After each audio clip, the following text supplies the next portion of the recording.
The story I share with you today.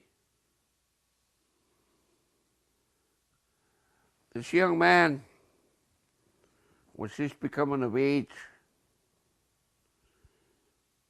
and he was being taught by the old people to go and bathe in the streams and teaching him the lessons of becoming a young man, the responsibilities of a young man. But they had enemies in the neighboring islands. And one day, early in the morning, the opposition, the enemies got there to their village and literally slaughtered them all. All men and women and children were killed. But the grandmother wrapped up her grandson in a mountain goat blanket and hid him away underneath the seating of the big house.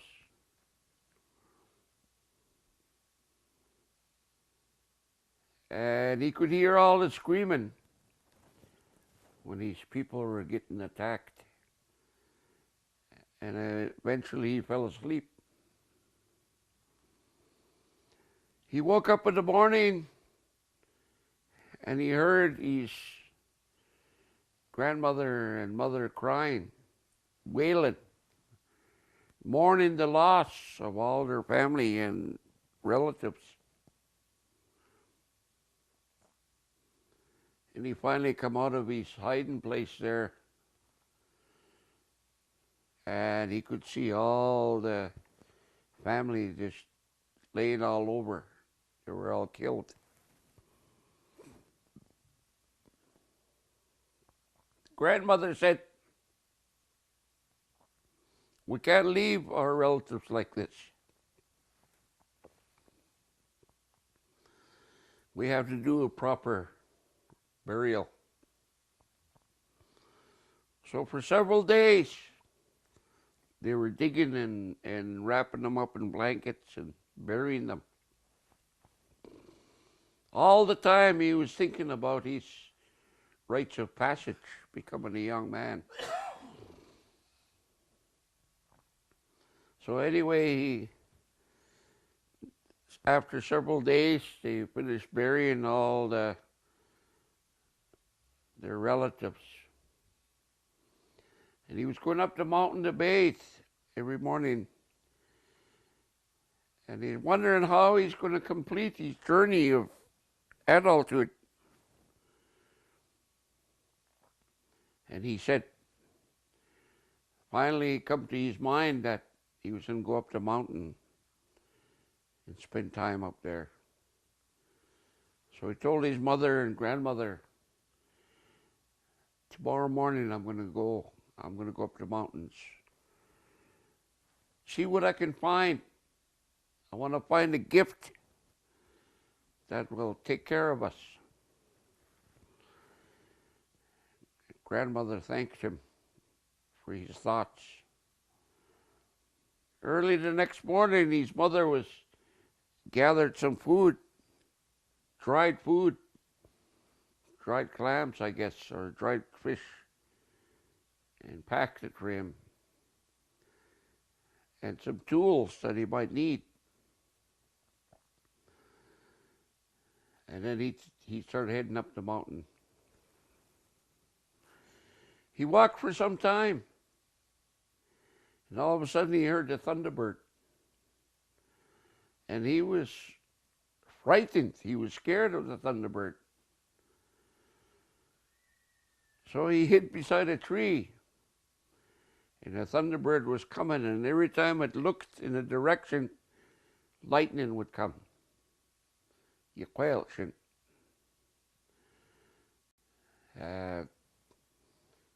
Thunderbird was coming, and he was frightened with all that noise, the rumbling and then the lightning. But not too far from where he was hiding, the thunderbird happened to look at this cedar tree, and the lightning hit that cedar tree. And the bark started to peel. And when he was walking, he was having a prayer to show him a gift of what he can use to help himself. So he said, maybe that's my sign. So he went and peeled that bark, and it ran up and it broke off. He rolled it up and he put it in his pack.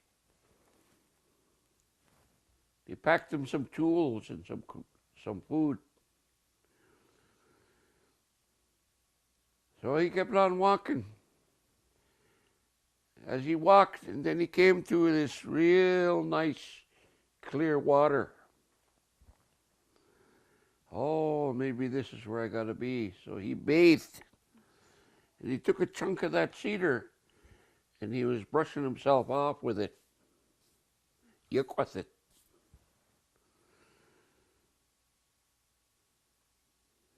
And then he carried on. For several days he was walking over mountains. Didn't really know where he was going. But he was determined. And there's one day he was walking, and all of a sudden a wolf crossed in front of him and stopped. He got startled. He stopped and he saw that wolf. He turned around to walk the other way. He said, I'm going to go around, he thought. And another wolf blocked him again. Pretty soon he was circled by wolves. He thought to himself, maybe this is the day I will die. Maybe these wolves are going to kill me. So he sat down on the ground. And not too long, and then all the wolves laid on the ground, all circling around him.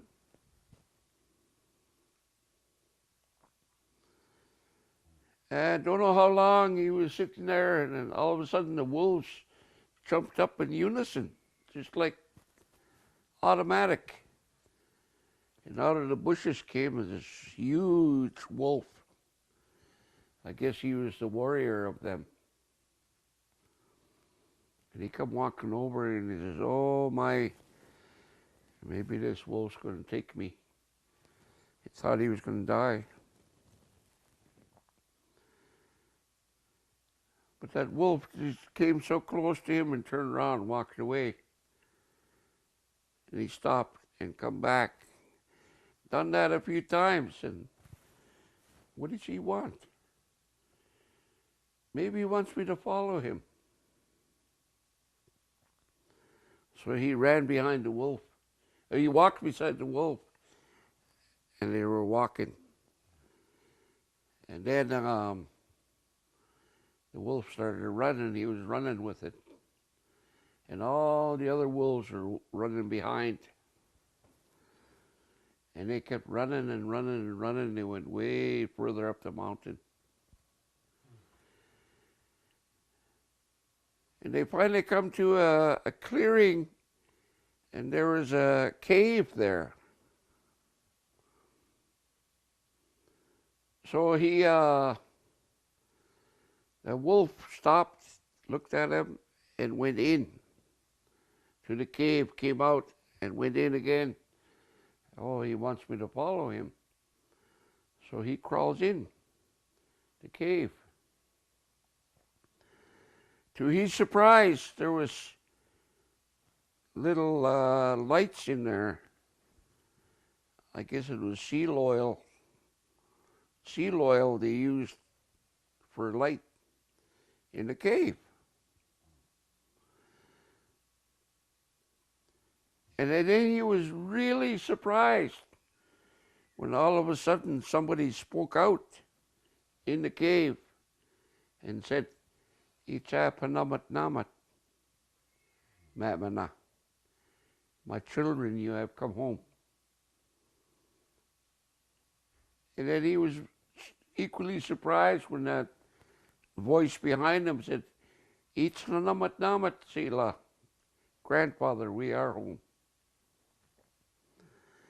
And when he turned around, he was more shocked than anything that Wolf was taking off his garment, his wolf garment, and hanging it up. And he become a human being. And all the wolves that were coming in were doing the same thing. When they entered that cave, they were human. So he began his journey with the wolf family. The old elder said, we know what happened to you. We know what happened to your family. And we're here to help you. So they began to show him and teach him how to get medicines, what to bathe in, what to drink, what to have, what to consume.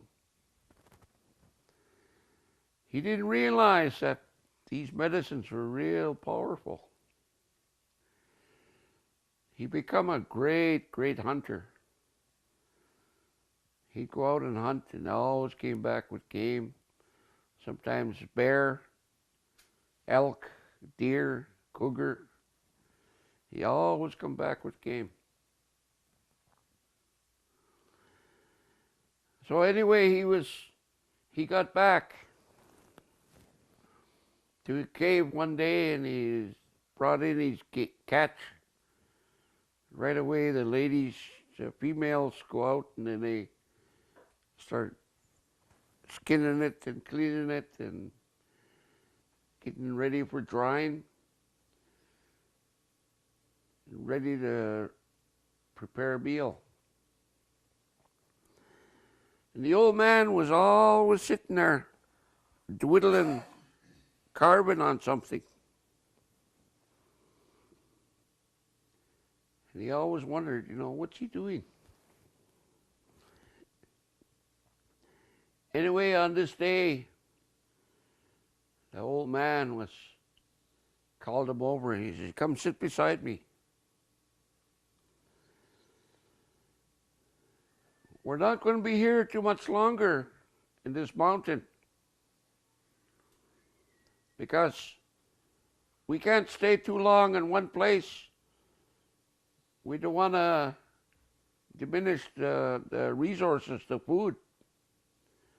So we'll be moving to another area for hunting purposes and for our food. But you're not going to be able to come with us. It's time for you to return home to your family, your mother and your grandmother. He said, I sent 2 warriors, your cousins there, your relatives, down to check on them. They're becoming very, very fragile. And then he gave him a club, about 3 foot high or so, a club. It became his weapon. He said, this is your weapon, this is your gift for being with us. But he didn't realize the power that went with it.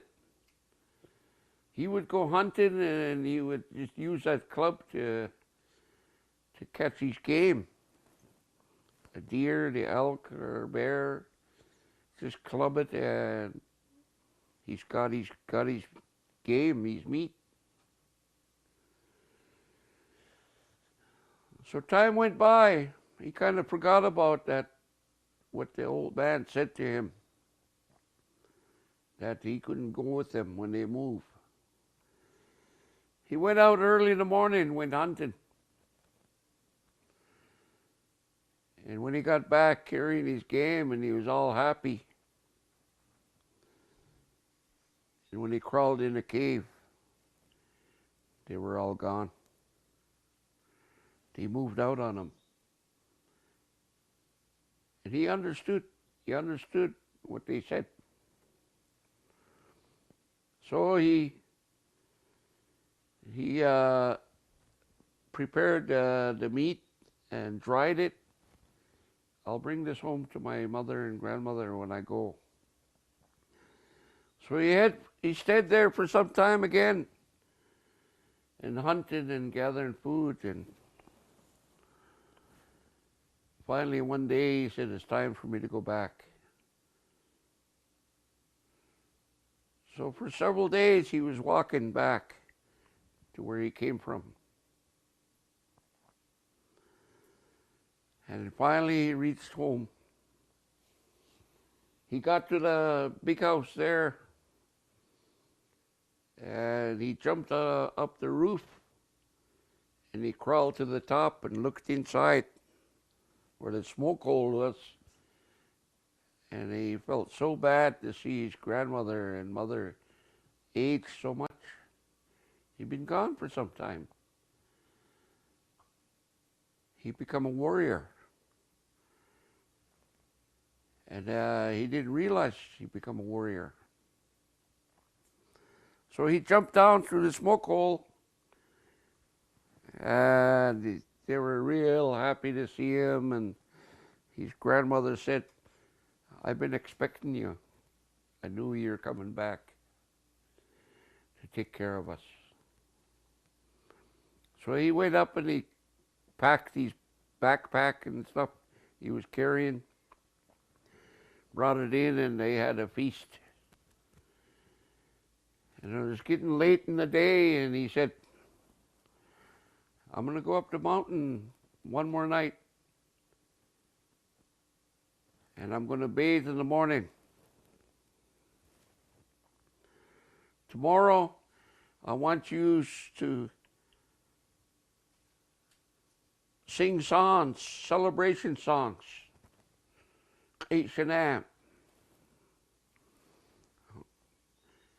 And those, our opposition enemies, going to hear you. They're going to wonder why you're celebrating. And they're going to come to check on you. So he headed up the mountain, and he found his place to camp overnight. Early in the morning, he went to bath in the streams. And when the sun was high, he was heading down the mountain, and he heard his grandmother and his mother singing, chanting songs. Oh, real beautiful songs. And sure enough, across the waters, the island, they heard them. And the warrior that planned the attack, he said, I wonder what those old women are celebrating anyway. We should have killed them all. He said, let's go. We'll get rid of them once and for all. And this medicine man, Stz'uminus, he said, you guys better not do that. You don't know what you're going to run into. Maybe there was a survivor. That's why they're celebrating. But he wouldn't pay attention. He said that, heck, that's just two old ladies, maybe a survivor. There's a lot of us warriors here. So they got in their big canoes, ocean-going canoes, started paddling across. They're basically racing. Got close to the beach, and they just paddled right up the beach. And the warrior, he was already waiting. He come running out of behind the big house there, and he hit the canoe, and it just exploded. Went into splinters, broke into many pieces, and he just slaughtered the warriors on that canoe. with his club. Another canoe hit the beach. He done the same thing. Hit the canoe and it just exploded with taluk. And he slaughtered all them.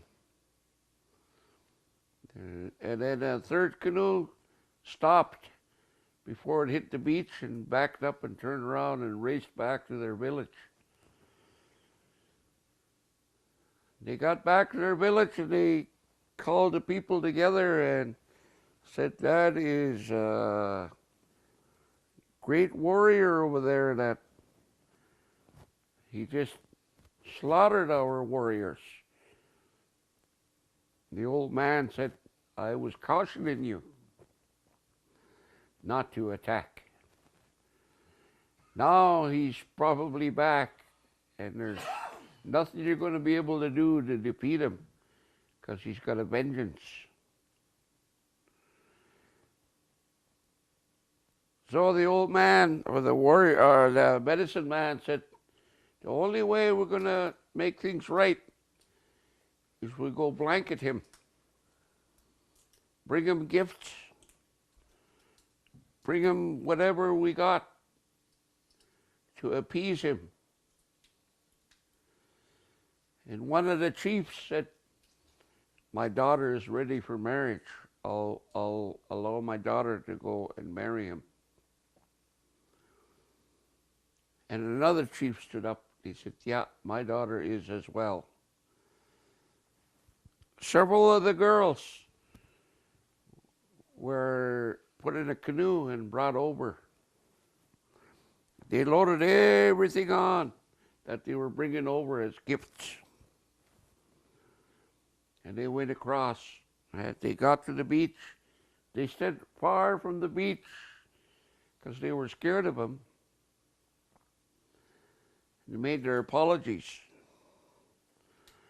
After some time of talking, he finally talked to his mother and grandmother. I'm going to accept their apology. I'm going to invite them to shore. I will not harm. So they said, okay.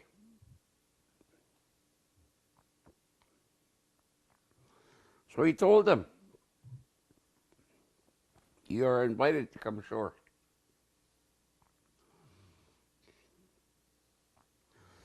The canoe with the girls on there were the first ones. And the elder said, these women are all for you.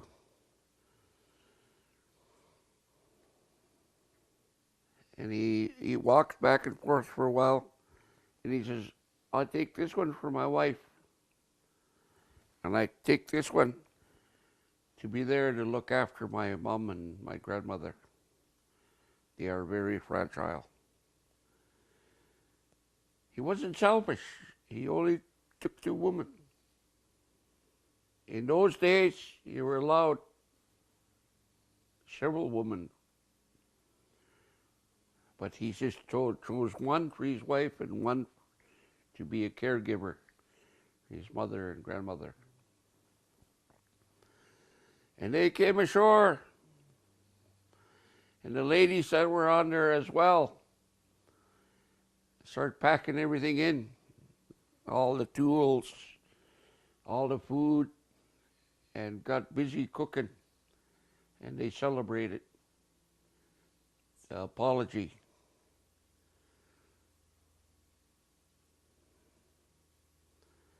And he had the woman there,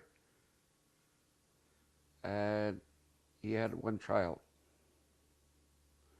a son.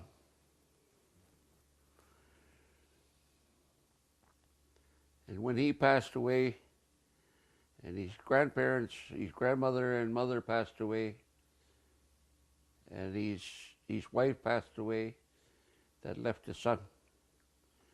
So he moved to a neighboring village. And that's the history of the warrior, a young man becoming a warrior, become a Stz'uminus. That's the word for warrior in our language, Stz'uminus. So I thank you for listening to me and paying attention to what I have to share.